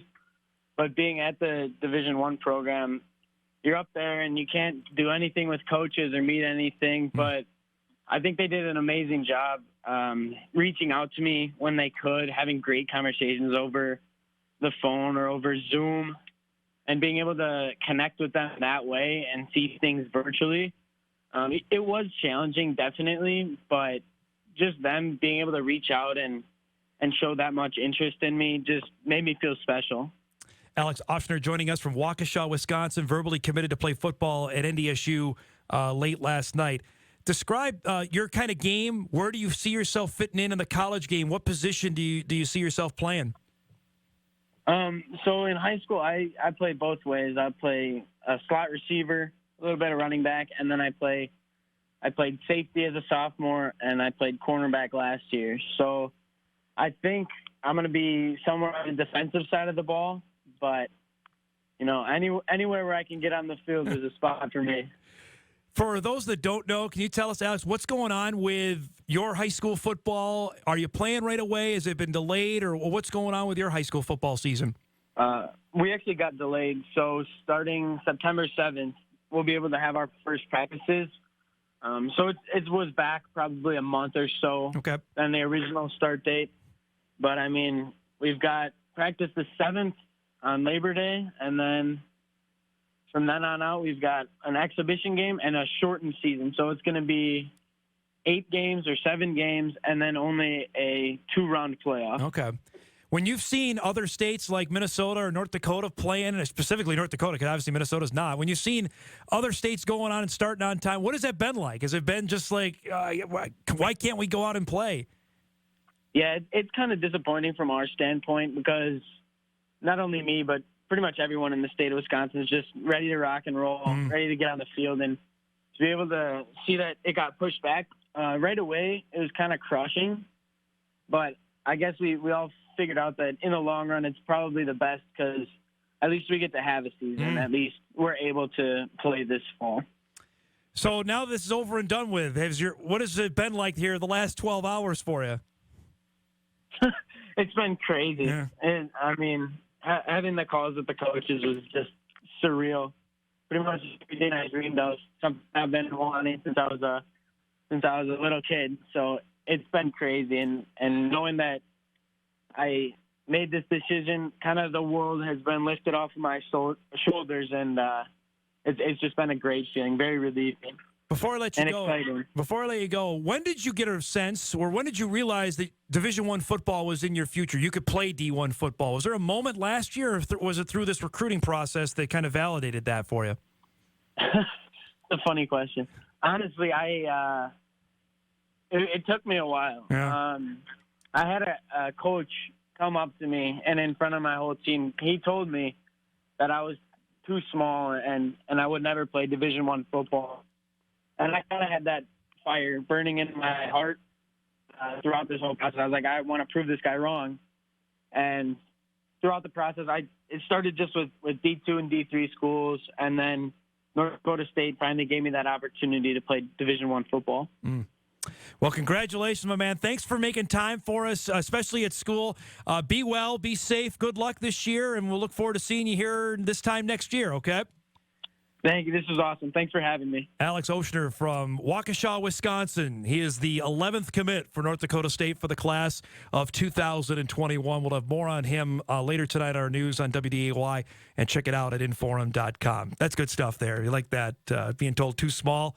5'10", 175, but he's got a Division I offer to play football and is committed to Fargo and North Dakota State. We'll break here for our bottom of the hour news and weather. We're a little late on that. We'll get to that now. Back with Hot Mike after this on 970 WDAY and on WDAY Extra.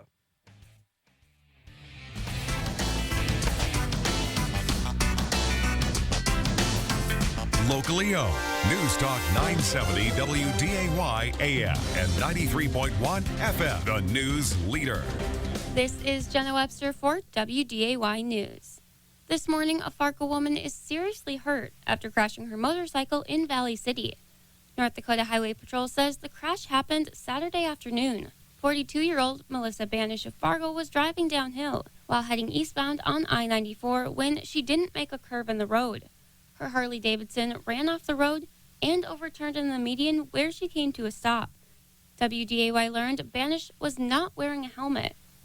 An ambulance took her to a hospital in Valley City before flying her to Sanford and Fargo.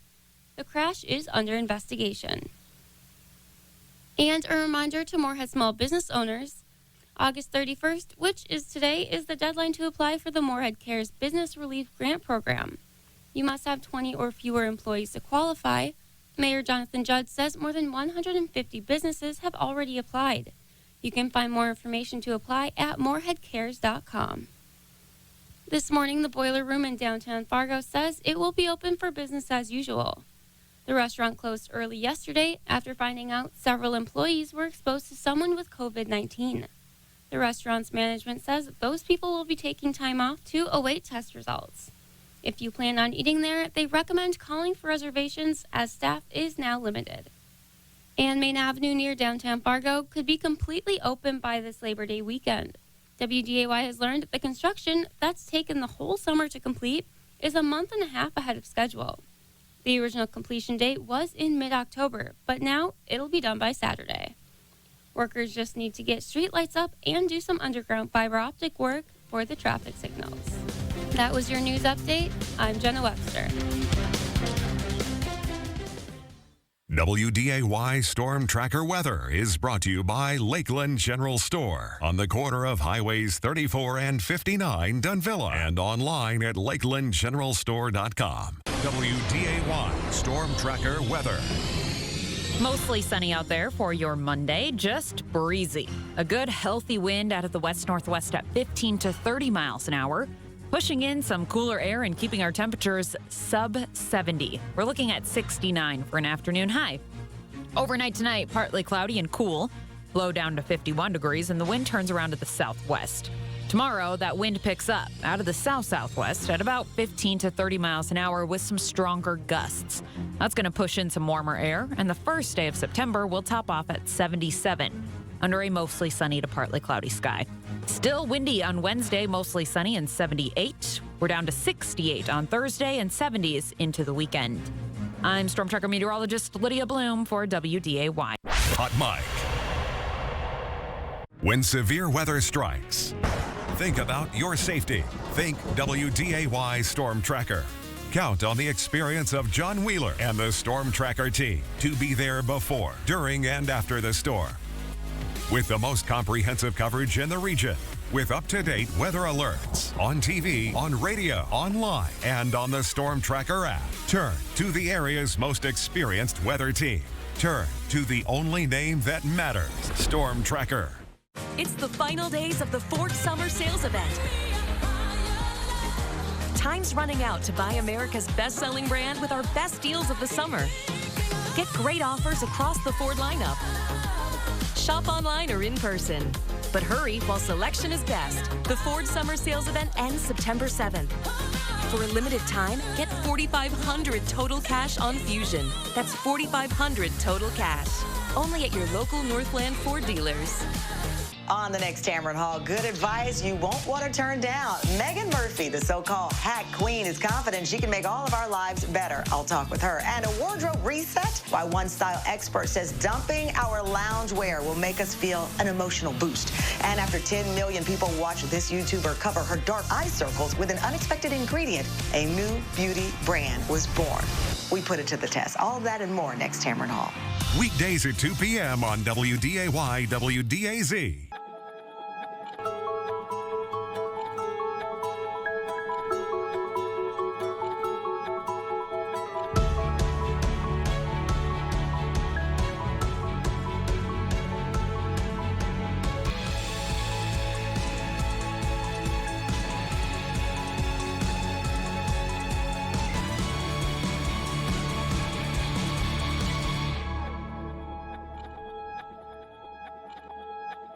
Whatever the crime. You never come to work thinking you're going to see something like that. Whatever the motive. If he couldn't have her, no one was going to have her. Whatever it takes, answers to mysteries will be revealed. The question is, who's going to benefit by these two deaths? I remember falling to the floor. He was finally caught. On Dateline. Patrick Swayze. Dirty Dancing.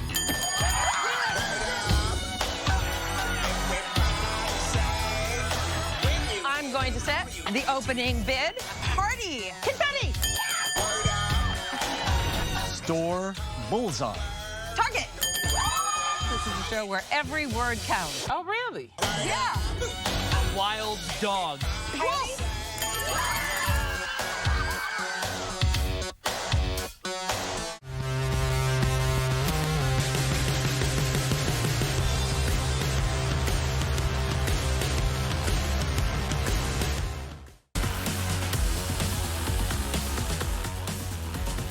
Welcome back, everybody. Hot Mic here on this Monday morning. We got a major trade in Major League Baseball that has gone down involving a team in the American League Central that's not the Minnesota Twins. It is, in fact, Cleveland.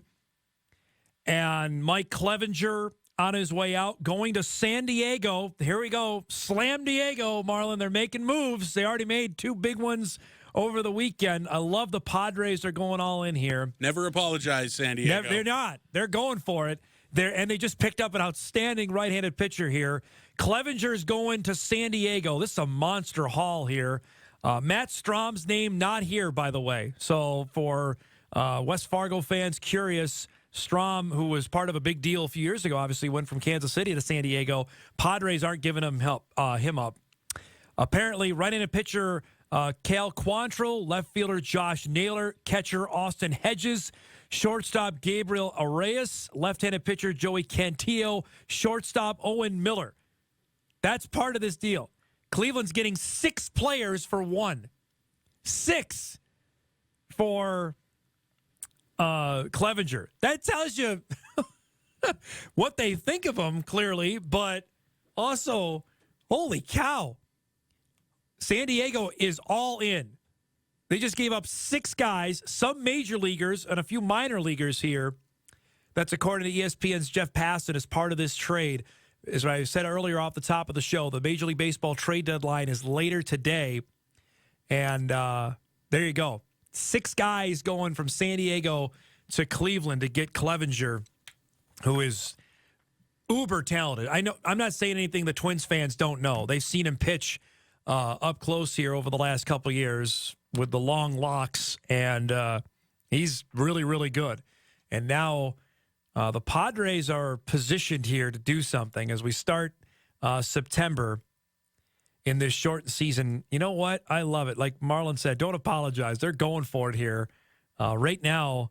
And this is crazy considering the Dodgers are doing what they're doing, 26-10. They're 5 games ahead of San Diego in the National League West. But the Padres are putting together a night, and they've been irrelevant forever. So to see them now relevant and making deals, you like that. Because over the weekend they added Austin Nola from Seattle. They've already got a really good starter, Chris Paddock, who's their number 1. They traded for Mitch Moreland from Boston, who's been a really good playoff performer. They added him. They added Trevor Rosenthal, who was been the ace closer for both the Cardinals, and he was doing it for the Royals this year. So this is what they've done over the last 2 days. And now they've added Mike Clevenger here for 6 players, according to ESPN. That trade just being announced that the Cleveland did. Of course, Cleveland was looking to make a move after what happened with Clevenger and Plesac. Plesac, of course, was the guy who went on social media, then blamed the media for him breaking COVID protocols and going out in Chicago a few years ago. Clevenger was the guy who lied about it and then flew back with the team back to Cleveland after this happened. And then the Cleveland nearly had a mini mutiny on its hand. They sent Clevenger and Plesac to the alternate site, or else there were going to be guys opting out for Cleveland. So there you have it on that front. So that's the saga there, but Clevenger now is in San Diego. Marlon, I got another sports bit for you here. I know you're going to love this. We've got NFL announced team assignments in for week 1. Okay. And your beloved Saints are opening up with who? Tampa Bay. Tampa Bay. Tampa Brady. It'll be Joe Buck and Troy Aikman on the call. Lovely. Of week 1 with Tampa Bay at New Orleans. Wonder if I can catch it on the radio somewhere. Didn't we say this though when Brady moved? Didn't we say this, that every game that he was going to have, now he's in an NFC town, much like Nance and Romo had every Patriot game, Buck and Aikman are going to have every Tampa Bay game now. Well, at least makes sense. At least we'll get rid of Joe during baseball season. Hopefully, that's my favorite part of football seation is when Joe Buck goes away for baseball. So Fox just tweeted this out. That's the main game. There is Joe Buck, Troy Aikman, Aaron Andrews, Mike Pereira on Sundays. The Thursday night crew stays the same. Kevin Burkhardt is now paired with Moose Johnston. That used to be Charles Davis' spot, but Charles Davis went to CBS. Adam Amin is now working for Fox. Really good young broadcaster. He's going to be paired with Mark Schlereth and Lindsey Zarniak. Kenny Albert is with Jonathan Vilma, who also left ESPN. He was a college football guy. He's now NFL analyst. Kevin Kugler is now doing play-by-play. If anybody's heard him on radio, he's really, really good. He's taken Tom Brenneman's spot. Of course, we know what happened with him. Kugler will be with Chris Spielman and Laura Oakman. Chris Myers is going to work with former Packer wide receiver Greg Jennings and Viking wide receiver Greg Jennings. Brock Heward and Jennifer Hale as part of that booth. So those are the Fox broadcast teams up this year. I love Kevin Burkhardt. I can stand Kenny Albert. He gets on me a little bit. He's doing tons of hockey right now. Kugler's really good. Marlon's made it known about his thoughts on Joe Buck. Are you not an Aikman guy either? Aikman doesn't. I don't really notice he's there. Aikman just blends in with the wallpaper to me. But Buck I find abrasive. So there you go for you Saints fan there. They got Joe Buck and Troy Aikman on the Saints and the Bucks game, which, I mean, I have to remind myself, the NFL season now is 2 weeks away. We're less than 2 weeks away from it actually starting. It still seems surreal that it's happening. Just because there hasn't been any preseason. I know training camps are happening, but there's so much less access that it's just bizarre that, lo and behold, a week from Thursday, Houston and Kansas City are going to play. And it's going to count. It's going to be a regular season game.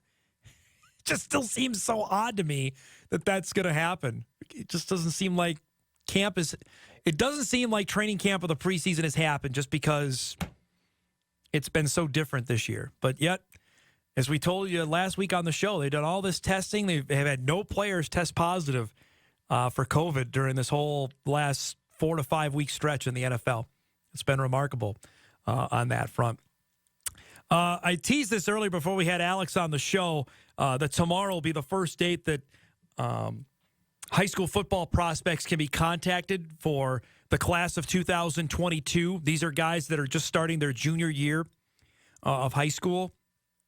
There's a couple names that you need to know in the state of Minnesota that likely are going to get some big-time offers. One is Christian Hoskins from Alexandria, and we got to see him up close last year on our Game of the Week when Alexandria played Moorhead.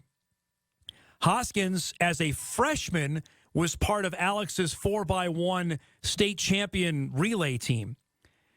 Then I saw him play football last year against the Spuds. He's the real deal, folks. Wide receiver, running back. He did it everywhere. I think he scored 2 touchdowns in that game against the Spuds. He's really, really, really good. Worth watching when the spring season comes around for Minnesota high school football. That's the hard part for all of these recruits, that they may not get any offers until March when their football season rolls around. And there hasn't been any camps either. So for these guys, these 2022 guys, a lot of unknowns there because they weren't able to travel for any football camps. And for Minnesota, they're not playing football until March, maybe. That's the real double whammy. Hoskins is one, and then one right across the river in Moorhead, folks. Austin Altapeter is his name. Junior linebacker for Kevin Feeney's Spuds, who already, I have it confirmed, and he's actually tweeted this out as well. Iowa State has talked to him. Kansas State has talked to him. So conversations are already there with the young man from Moorhead, linebacker, 6'2", 215, who was really good for Kevin Feeney's Spuds last year, who won the section championship and went to the state tournament. As a sophomore, he was out there standing out on the defense that was pretty good, had some talented players. He is definitely one to watch as we move forward. So tomorrow, if that tickles your fancy on social media, if you start noticing that, I know I will, if there's a bunch of either offers extended or you're going to see guys tweeting out, hey, thanks for the phone call from such and such college, that can be official tomorrow for college football teams around the country to reach out to class of 2022 guys. Altapeter and Hoskins, two that you want to know from the state of Minnesota, from our area, from outstate Minnesota, from Moorhead and from Alexandria. Those are going to be names that we'll become pretty familiar with here as we go forward. We'll take our final break of the show, come back and put a bow on this edition of Hot Mic right after this on 970 WDAY, 93.1 FM, Inforum.com, and on WDAY Extra. This is very exciting. We haven't done this in a minute, huh? Queer Eye's Carson Kressley and Kyan Douglas reunite. If you've got it, honey, flaunt it. To surprise a single mom with a makeover so fabulous. Wow, look at that. It brings everyone to tears. I'm literally crying. Plus, not one, but 2 date night worthy dinners. Ah, there they are! Mixed Rachel. Weekdays at 11 a.m. on WDAY, WDAZ. What do you think of Deek's Pizza? I love Deek.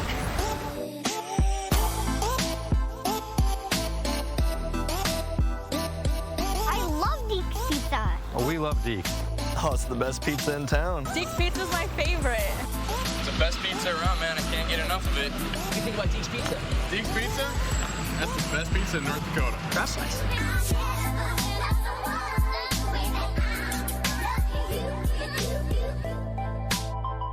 When severe weather strikes, Think about your safety. Think WDAY Storm Tracker.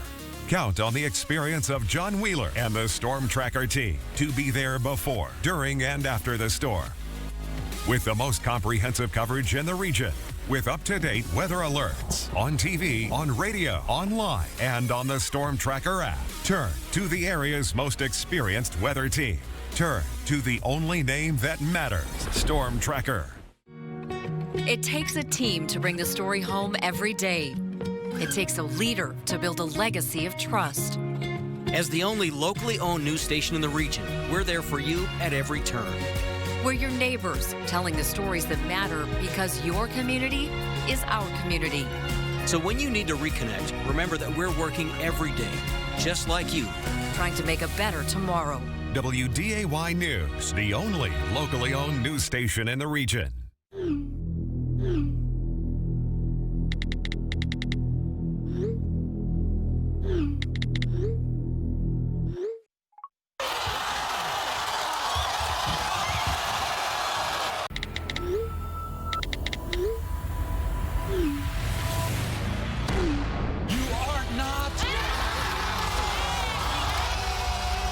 Put down your phones.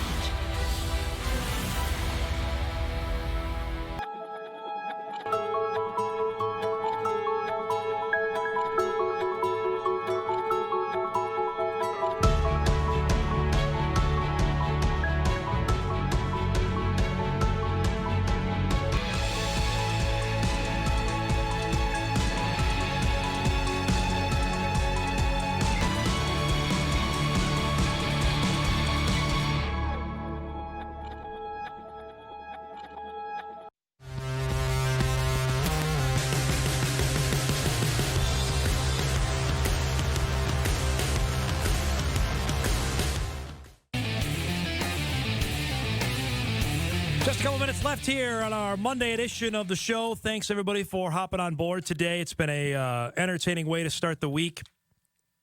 Lots to get to coming up tonight. We'll have our first edition of the WDAY Honor Roll. For those that forget, we do that each and every Monday night at the 10 o'clock news to honor the best that happened over the weekend in high school football. That'll make its debut tonight at our news at 10 o'clock, so we look forward to that. We'll also update things from the Major League Baseball trade deadline.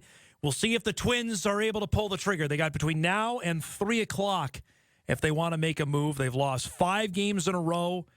They've seen now in their division where Cleveland has parted ways with Mike Clevenger. And just this was brought up to me on email during the break. Here are the listen to these pitchers the Indians have parted way with, and they are still good. Trevor Bauer, no, he's a head case, but he's pitching in Cincinnati now. Corey Kluber, who was a Cy Young winner, granted I know he's hurt down in Texas, and now Clevenger.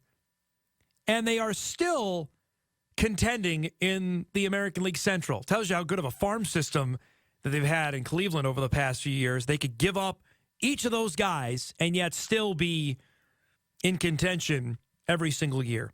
Also goes to the manager as well, and Terry Francona. It's pretty good stuff there in Cleveland. Might bring that up with Dick Bramer when he joins us on Wednesday. But right now, all quiet on the Twins front. If they're going to make a move, they'll do so in the next 4 hours on that. If there's anything comes up, we'll, of course, pass that along on that front if they're going to make a move there. So we'll keep you posted on that. San Diego, though, going all in. 3 major trades over the last 4 days for the Padres, who are looking to make some moves in Major League Baseball. They've been long forgotten over the last 10 to 15 years, and now they're ready to make some waves on that front. So we'll update that coming up on our news tonight at 6 and at 10 as well. We'll also have more on NDSU's newest commit, who you heard from earlier in the show, and Alex Oshner, who committed out of Waukesha, Wisconsin. Preferred walk-on for North Dakota State for the class of 2021. Also, we'll dial more on the Vikings news. I know we didn't talk about it much today. Probably do more on it tomorrow on Yannick Ngakoue, who was traded from Jacksonville to the Vikings yesterday. Devastating defensive end. If he and Daniil Hunter are healthy, boy, the Vikes are poised on both ends to be really good again, much as like Mike Zimmer wants to do with his defense. The Vikes making a trade there to give up a second-round pick and a conditional 5th-round pick That could improve all the way up, I believe, to a third-round pick if the Vikings reach the Super Bowl. That's how good that pick can be for Jacksonville, who also made some moves today in releasing Leonard Fournette, who was just drafted by the Jags a few years ago. 2017, he was the 4th overall pick and now gone after 3 years in Jacksonville. This reminder, folks, it wasn't that long ago that the Jags were in the AFC Championship game in New England, and they were beating the Patriots in the second half. That same day is when the Vikings were in the NFC Championship game and lost to the Eagles. That's not that long ago. It's less than 2 years ago, and it's already donezo on both. Crazy times happening there. Thanks to our guests today, to Alex Osher, Troy Mattern, and Jeff Kolpak. You missed any of our show, podcast it later today at Inforum.com. We'll see everybody tomorrow. This is the American Ag Network. I'm Kirsten Rawl with the check of our agriculture.